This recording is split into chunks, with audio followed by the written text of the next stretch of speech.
নমস্কাৰ, আপোনালোকলৈকে স্বাগতম জনাইছোঁ অসম ফিচাৰ ইউটিউব চেনেল। আশা কৰোঁ আপোনাৰ সকলোৰে খবৰ ভাল। Srimanta Sankardev university of health ছায়েন্সৰ পৰা এটা নতুন কৰ্চৰ কাৰণে এপ্লিকেশ্যন ফৰ্ম বা নটিচ আহিছে।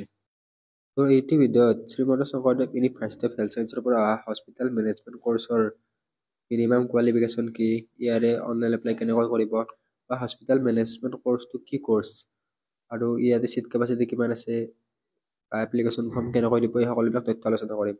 ভিডিঅ'টো স্কিপ নকৰাকৈ সম্পূৰ্ণকৈ চাব।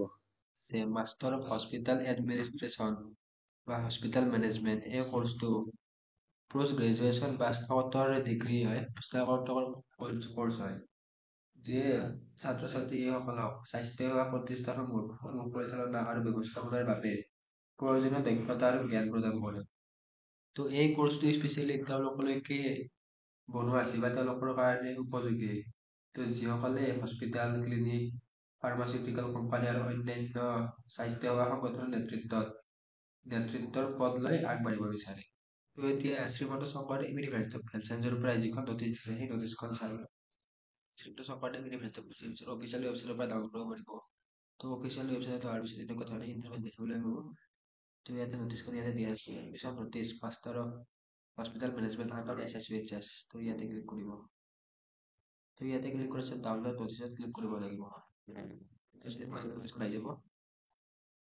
এই নটিচখন জাৰি কৰিছে Srimanta Sankardev university of health ছায়েন্সৰ পৰা 30 January 2025। Admission notice master of hospital management under SSVHS। ইয়াতে চাব পাৰে application in plain paper with supporting testimonials are invited from eligible graduates in MBBS, BDS, BSc nursing from any recognised university. যিসকলে MBBS, BDS, BSc nursing কৰ্চটো pass কৰিছে, তেওঁলোকৰ কাৰণে এইটো course হয়। ইয়াতে চাব master in hospital management course, এইটো SSVHS ৰ আণ্ডাৰতে আছে। নেক্সট আপোনালোকে ইয়াতে এটা ইণ্টাৰভিউ দিব লাগিব। ইণ্টাৰভিউটো 14 ফেব্ৰুৱাৰী তাৰিখে হ'ব, আৰু ইয়াৰে এপ্লিকেশ্যনটো আপোনালোকে 13 ফেব্ৰুৱাৰীলৈকে দিব পাৰিব। ইয়াতে আপোনালোকক কৈ দিম যে আপোনালোকে কেনেকৈ এপ্লিকেশ্যনটো দিব। ইয়াতে অনলাইন হয়। Details of the course, name of the course, Master of Hospital Management, MHM. কিমানটা চিট কেপাচিটি? চিট কেপাচিটি 30টা আছে, আৰু 10টা চিট ইন চাৰ্ভিচ কেণ্ডিডেটৰ কাৰণে ৰিজাৰ্ভ আছে। এপ্লিকেশ্যন ফিজ 2000 টকা। ইয়াৰে ফিজটো আপোনালোকে অনলাইনৰ জৰিয়তে দিব লাগিব, আৰু এই ছিজন যিটো আছে সেইটো 1 মাৰ্চৰ পৰা ষ্টাৰ্ট হ'ব। এই কৰ্চটোৰ ডিউৰেশ্যন 2 বছৰ, 4টা ছেমিষ্টাৰ ইনক্লুজিভ অফ ইণ্টাৰ্ণশ্বিপ। এইটো ইণ্টাৰ্ণশ্বিপ ইনক্লুড আছে। কোৰ্চ ফিজ ইয়াতে পাৰ ছেমিষ্টাৰ 65K ল'ব, আৰু ইয়াতে registration and exam fees as per rates of PG course. PG কৰ্চতেই হয়। নেক্সট ইয়াতে আপোনালোকে ইয়াৰে এপ্লিকেশ্যনটো 13 তাৰিখৰ আগতে দিব লাগিব, আৰু ইয়াতে অধিক ডিটেইলছৰ কাৰণে আপোনালোকে SSVHS ৰ অফিচিয়েল ৱেবছাইটত চাব পাৰিব। এতিয়া এপ্লিকেশ্যন ফৰ্মটো কেনেকৈ দিব? ইয়াতে এপ্লিকেশ্যন ফৰ্মৰ কথা মেনশ্যন আছে যে application in plain paper. Application in plain paper মানে হৈছে এইটো candidate must submit a written application on a standard sheet of paper.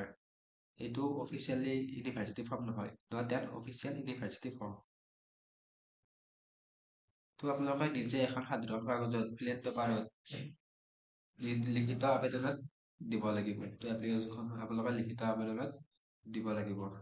Next ইয়াতে আপোনালোকে যিবিলাক ডকুমেণ্ট আছে সেই সকলোবিলাক ডকুমেণ্ট লৈ যাব লাগিব, যিবিলাক নেচেচাৰী ডকুমেণ্ট হয়, মাৰ্কশ্বিট, ডিগ্ৰী চাৰ্টিফিকেট আৰু আদাৰ এলিজিবিলিটি বা PRC এনেকুৱা সকলোবিলাক চাৰ্টিফিকেট লৈ যাব। এই ভিডিঅ'টোত এইখিনি আছিল। আশা কৰোঁ আপোনালোকে ভিডিঅ'টো ভাল পালে। যিসকলে BSc নাৰ্ছিং, MBBS বা BDS কৰ্চ পাছ হৈছে আৰু PG কৰ্চ বিচাৰি আছে, তেনেহ'লে এইটো কৰ্চৰ কাৰণে আপোনালোকে এপ্লাই কৰি চাব পাৰে। ইয়াৰে কিছুমান কেৰিয়াৰ অপৰচুনিটিছৰ কথা কৈ দিওঁ। ইয়াতে হস্পিটেল এডমিনিষ্ট্ৰেটৰ, তাৰপিছত হেল্থ কেয়াৰ কনচালটেণ্ট, মেডিকেল ছুপাৰিনটেণ্ডেণ্ট, তাৰপিছত quality manager in health care, health insurance specialist, এইবিলাক হ'ব পাৰিব। এই ভিডিঅ'টোত এইখিনি আছিল। আশা কৰোঁ আপোনালোকে ভিডিঅ'টো ভাল পালে। ছাবস্ক্ৰাইব কৰি বেল আইকনটো অন কৰি দিব।